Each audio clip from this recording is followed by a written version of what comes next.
O reino dos céus é um reino de amigos. O reino dos céus é um reino de pessoas que se apoiam. O reino dos céus não existe competição. O reino dos céus não existe rivalidade, inimizade. Se derem as mãos. Amém. Vamos para cima. Amém.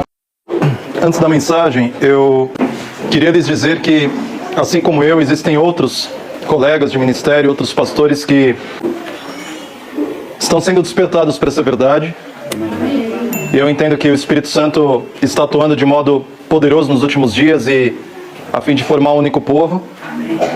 E a mensagem que eu pretendo apresentar hoje seria até desnecessária se não fosse a dureza do nosso coração.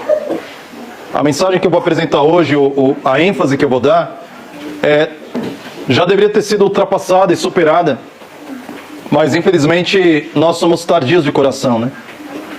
Eu quero apresentar duas verdades básicas do Evangelho. A primeira delas é que Deus está à procura de homens e mulheres. Primeira verdade. E a segunda verdade é que Deus não faz acepção de pessoas. Deus não faz acepção de pessoas. E são duas verdades tão essenciais, tão básicas, tão elementares do Evangelho, mas que infelizmente, geração após geração, é algo que o ser humano tem patinado em assimilar essa realidade. E não faltam exemplos bíblicos para isso. E eu pretendo deixar essa mensagem tanto para nós que aqui estamos, outros que ouvirão a mensagem através das redes sociais. É hora de nós avançarmos na realidade que Deus está à procura de pessoas. E houve ocasiões onde não havia ninguém e Deus levantou um homem, como no caso da geração de Manoá, por exemplo. Deus fez com que uma mulher estéril desse à luz a Sansão. O mesmo no caso de João Batista. Eventualmente Deus contempla pessoas que não faziam parte da nação judaica também. Deus está à procura de pessoas que estejam a seu serviço, que tenham ouvidos para ouvir, olhos para ver, um coração para sentir. E isso extrapola questões étnicas, questões culturais, sociais e até mesmo denominacionais. Deus está à procura de pessoas, Deus quer usar pessoas. E não importa se é preto, branco, rico, pobre, aqui ou ali, isso é absolutamente irrelevante do ponto de vista espiritual. E é algo tão, assim, impregnado na minha maneira de enxergar a realidade, que, no meu ponto de vista, seria até desnecessário, mas é algo que precisa ser enfatizado. E, para tanto, eu gostaria que você abrisse sua Bíblia em Ezequiel, capítulo 22. Aqui o profeta faz uma reprovação violenta contra Jerusalém, os habitantes de Jerusalém. Jerusalém, a semelhança da Babilônia, em certa medida foi também pesada e achada em falta. E nós veremos aqui alguns dos delitos e dos crimes e dos pecados relatados pelo profeta. E qual a solução que Deus encontrou. Eu quero fazer mais uma oração pedindo a direção do Espírito Santo. Amado Pai que está nos céus, o Senhor sabe como meu coração está contrito, apertado e ao mesmo tempo cheio de alegria e gozo pelo privilégio de estar agora neste momento, pregando para pessoas que a longa data eu acompanho, pessoas que a longa data eu desejo estar próximo em comunhão, e agora estou tendo essa oportunidade. O reino dos céus é um reino de amigos, o reino dos céus é um reino de pessoas que se apoiam mutuamente. Eu peço que nos dê essa alegria de estarmos juntos, enquanto ainda temos essa oportunidade, antes que todo apoio humano nos seja retirado. Dá-nos a presença do Espírito, dos anjos entre nós, nos conduz em nome do Senhor Jesus. Amém. Eu discerni espiritualmente o Silverino há uns 5 anos atrás, quando eu vi um vídeo dele. Eu discerni espiritualmente a Carol alguns anos atrás, quando eu vi um vídeo dela. Eu tenho discernido espiritualmente esse movimento, mas agora eu estou vendo. Antes era uma intuição espiritual, agora eu estou aqui. E o fato de eu estar confirmando as impressões espirituais que Deus foi me dando ao longo desses anos, é algo que não tenho palavras para descrever. E eu vejo o Espírito Santo atuando de um modo muito, muito tremendo sabe? E é por isso que eu tenho me sentido impulsionado a dizer a membros que eu já pastorei em diversas igrejas. Eu servi essa igreja como obreiro, como comportor e como pastor durante 12 anos. E eu me sinto mais do que constrangido em dizer para para os membros que já me acompanharam no meu ministério, e também a colegas de ministério, pastores, que nós precisamos urgentemente quebrar barreiras de preconceito, barreiras de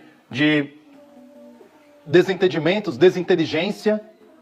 Não há mais tempo para nós duelarmos entre nós, para nós nos combatermos, porque é uma só causa, é um mesmo espírito. Eu digo a você que eventualmente assistirá ao vídeo, você que é colega de ministério, pastor, sabe aquele ancião que lidera uma igreja praticamente sozinho, aquele ancião que te apoia, aquele ancião que constrói igrejas, aquele ancião que dedica, às vezes tem anciãos que devolvem 30% da sua renda bruta para o ministério, para a obra de dízimo, oferta, etc. Sabe o espírito desse ancião? É o mesmo espírito que eu vejo aqui. Amém. Entende? Sabe aquela irmã que é diretora de grupo, que acumula às vezes diretoria de grupo, tesouraria, Ministério da Mulher, tem 4, 5 cargos acumulados, que não mede esforços para se dedicar à obra? É o mesmo espírito que eu vejo algumas irmãs aqui. Então, mais do que nunca precisamos avançar. Precisamos avançar.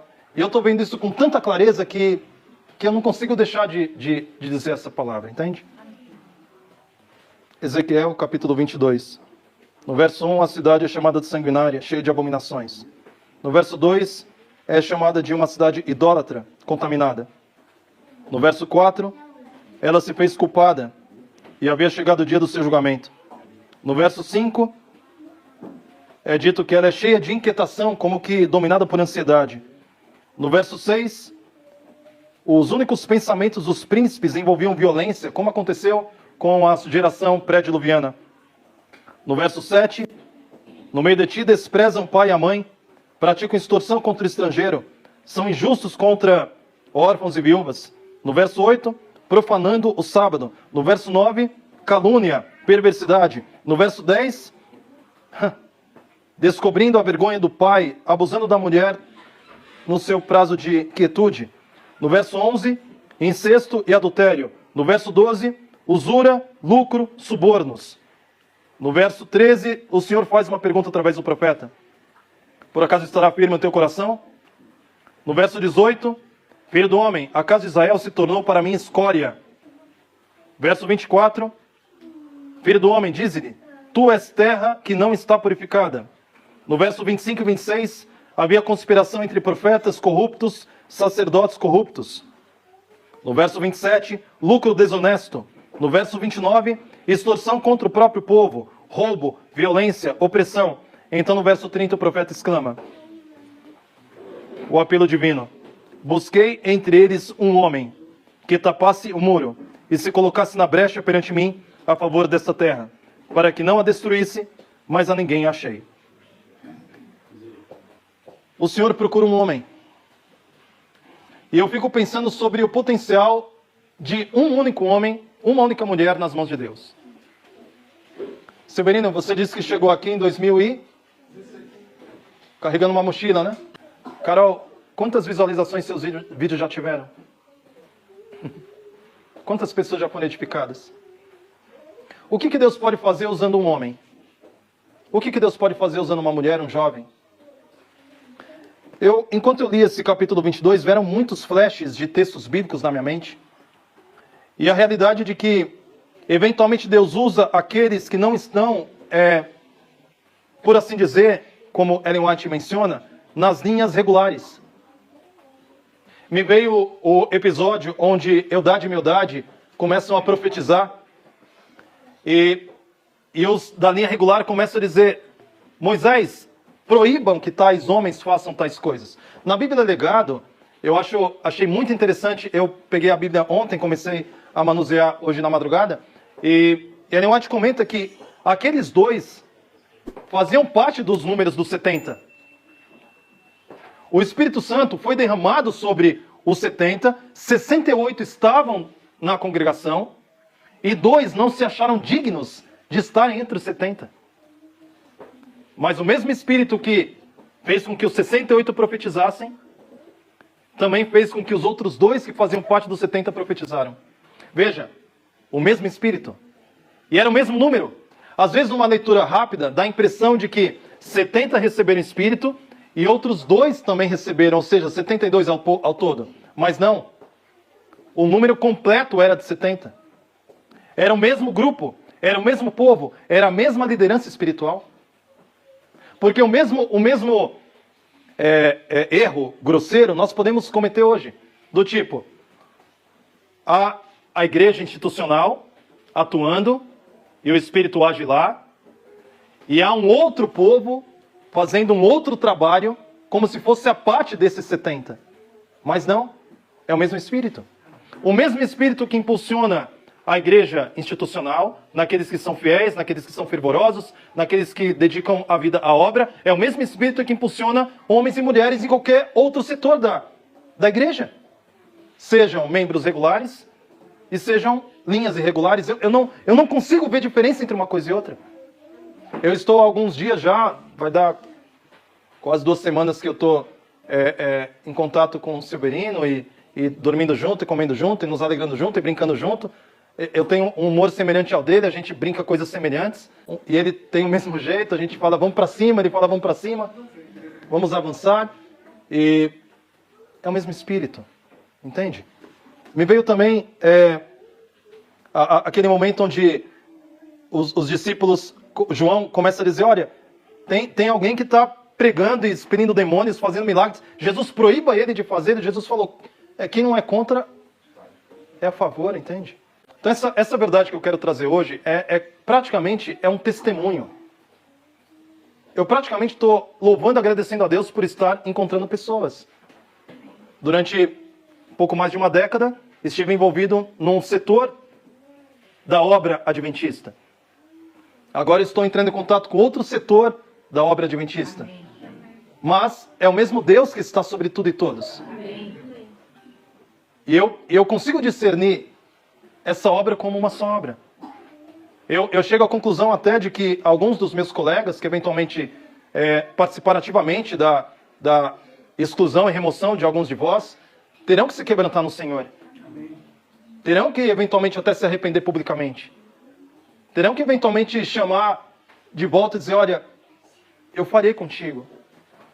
Porque é o mesmo Espírito. E é uma só mensagem, é um só evangelho, há uma só fé, há um só batismo. E eu vejo que ao longo da história, às vezes Deus quebra os protocolos, né? Às vezes Deus quebra os protocolos. O protocolo nos dias de Cristo seriam que os 12 discípulos fossem fariseus, escribas, doutores, mas Deus quebrou os protocolos. Os discípulos foram formados por pessoas praticamente do ponto de vista dos rabinos e letradas. Jesus chamou os que não eram para envergonhar os que eram. E eventualmente Deus está fazendo isso mais uma vez. Eu citei aqui Severino, Carol, que são pessoas que eu acompanhei com mais. Alexandre Dantas também tem um trabalho no Ministério Digital.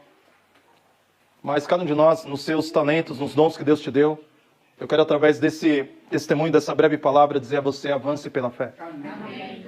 Alguns não têm, talvez, a oratória, a eloquência de pregar, mas você, naquilo que Deus te deu, naquilo que Deus te capacitou, você avance. E muitas vezes com prejuízos, né?